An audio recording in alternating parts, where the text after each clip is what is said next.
देखो मैं आपको एक बात बता देता हूँ, इस परीक्षा में मनोविज्ञान 101% रहेगा। इस परीक्षा में राजस्थान का जो जीएस है ये 100% रहेगा।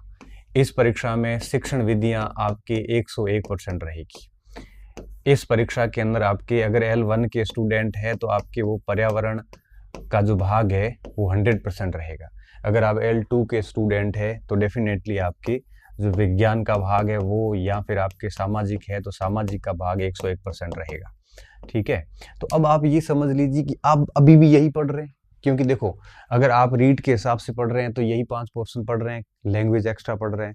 अगर आप मुख्य परीक्षा पढ़ रहे हैं तो मुख्य परीक्षा में आपको पता है कि राजस्थान जी की मनोविज्ञान और शिक्षण विधियां जो है वो मोस्टली वही है, 80 से 90% कोर्स इन 3-4 चीजों का है ना।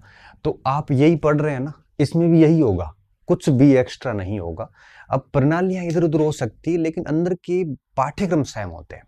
तो मैं आप सभी विद्यार्थियों से बड़ी विनम्र तरीके से विनती कर रहा हूँ, एक सलाह दे रहा हूँ कि इन सारी चीज़ों से दूर रहिए।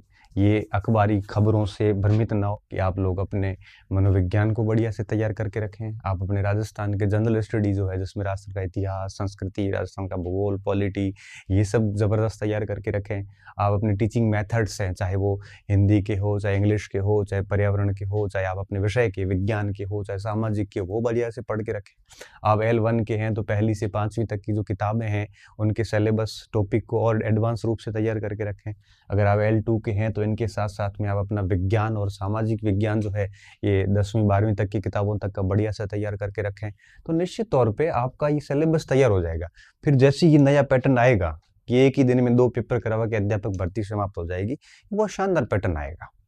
तो आपको क्या करना होगा, इनमें से ही यही सारी चीजें होगी।